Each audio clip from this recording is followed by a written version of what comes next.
The Lord be with you. And with your spirit. A reading from the Holy Gospel according to Matthew. Glory to you, O Lord. Jesus said to his disciples, "In praying, do not babble like the pagans who think that they will be heard because of their many words. Do not be like them. Your Father knows what you need before you ask Him. This is how you are to pray. Our Father who art in heaven, hallowed be thy name. Thy kingdom come, thy will be done on earth as it is in heaven. Give us this day our daily bread, and forgive us our trespasses, as we forgive those who trespass against us. And lead us not into temptation, but deliver us from evil. If you forgive others their transgressions, your heavenly Father will forgive you. But if you do not forgive others, neither will your Father forgive your transgressions." The Gospel of the Lord. Praise to you, Lord Jesus Christ.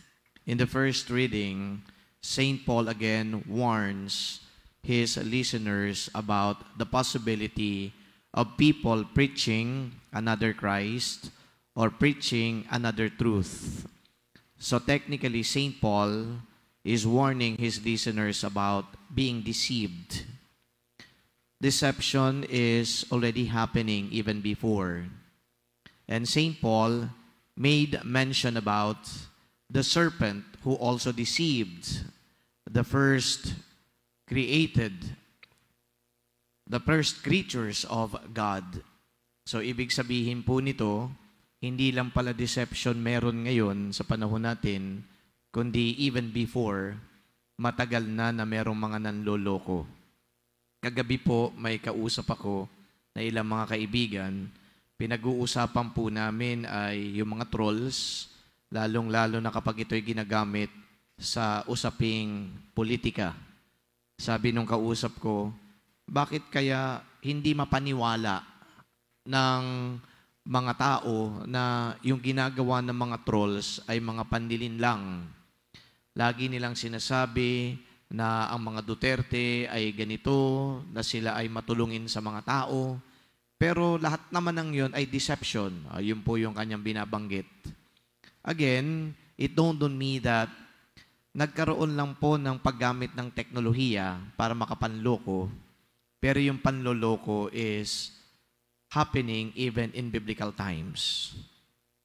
So anong ibig sabihin po sa atin ng mga pagbasang ito? Ano yung mensahe sa atin ito? It's very hard actually to know the truth. When we listen to people, it's as if they are passing on the truth. They're speaking of the truth. Lalong-lalo na kung magagaling magsalita yung mga tao. Napakahirap na makita din at malaman kung ano talaga yung motibo din ng mga tao na nagsasalita sa atin, lalong-lalo na kung ang nakikita natin sa kanila ay mukha naman silang sincere. So how can we actually question the motive and at the same time, the veracity of what they're telling us? Kaya yung usapin po ng katotohanan para hindi po tayo mapagluloko ay hindi po ganun kadali. Kahit sabihin pa ho natin that we adhere to the truth, we want the truth to come out. Truth is not very clear to us, especially if there are so many people claiming this or that. Kung magkakaiba na ho ang mga sinasabi ng mga tao, lalong-lalong naguguluhan ang mga nakikinig.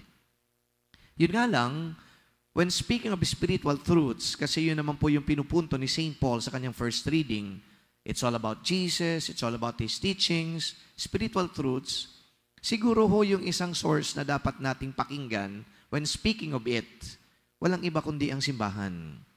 Because the church, I think, is not going to deceive you. If the church deceives you when it comes to spiritual matters, then the church is no longer the church of Christ. It is a church that works for the devil. Wala po akong makitang simbahan na nagsasalita para bulahin o bilugin ang isipan ng mga nakikinig sa Kanya. Kaya po, sa ganang sinabi kong ito, dapat din tayo na maging discerning kung sakali man merong mga tao na gumagamit ng simbahan o di kaya ng relihiyon para makapanloko ng iba. I'm not going to mention names, but I think in our history there were so many people who used religion, the name of God, the Word of God to fool people. And that is something that we should be worried about. Kasi kung relihiyon na ang ginagamit at salita ng Diyos at pangalan ng Diyos ang ginagamit upang linlangin ang tao, marami hong mga tao ang malilihis ang landas sapagkat napaniwala sila. Kaya po yung usapin ng katotohanan, spiritual truths, lagi pong sinasabi yan ng ating simbahan. The truth resides in Jesus, and the church is the protector of this truth. And this church that I'm speaking about is the Catholic Church. Ayoko pong sabihin na yung mga nagsulputang mga simbahan, wala pong katotohanan sa kanila.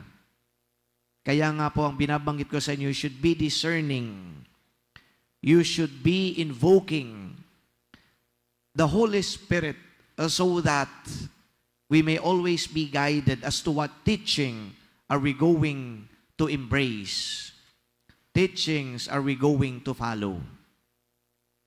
Yun nga lang ho, kahit na wala tayong binabanggit dito ng mga simbahan o di kaya mga sekta o mga religious organizations na maaaring nanlilin lang ng tao, hindi maiwasan na parang i-eliminate natin yung mga simbahan na hindi naman kaanib ng Katolikong simbahan.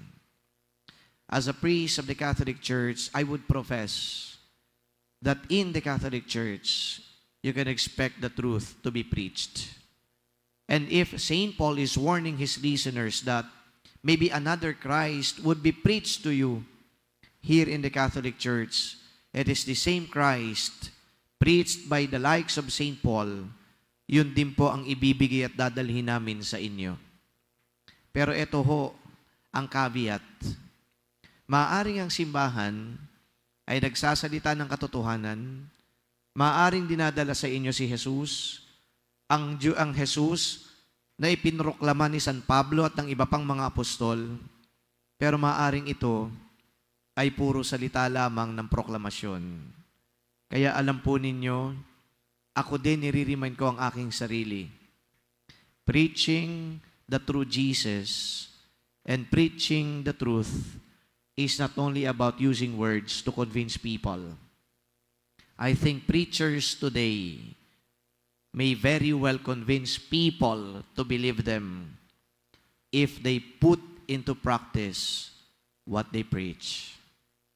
Kaya nga po meron tayo minsan sinasabi, kapag siya ay nagsasalita, parang nakikita ko sa kanya ang Diyos. When Pope Francis came here in 2015, napanood ko sa telebisyon yung ilang mga sinasabi ng mga naka-experience ng presensya ni Pope Francis. At ito ho yung isa sa mga tumatak sa aking isipan ng sinabi ng isang matandang babae. Umalis na ako sa simbahang Katolika. Pero nung si Pope Francis ay napakinggan kong magsalita at ngayon ay aking nakita, parang nakita ko na rin ang Diyos. Yes, there are preachers who are good in proclaiming the word by using words, but preachers are more believable if they put into practice the words that they preach. Kaya kung katotohanan po ang pag-uusapan, hindi lamang proklamasyon ang basihan ng katotohanan, kundi lalong higit yung witnessing ng nagsasalita, yung witnessing ng proclaimers.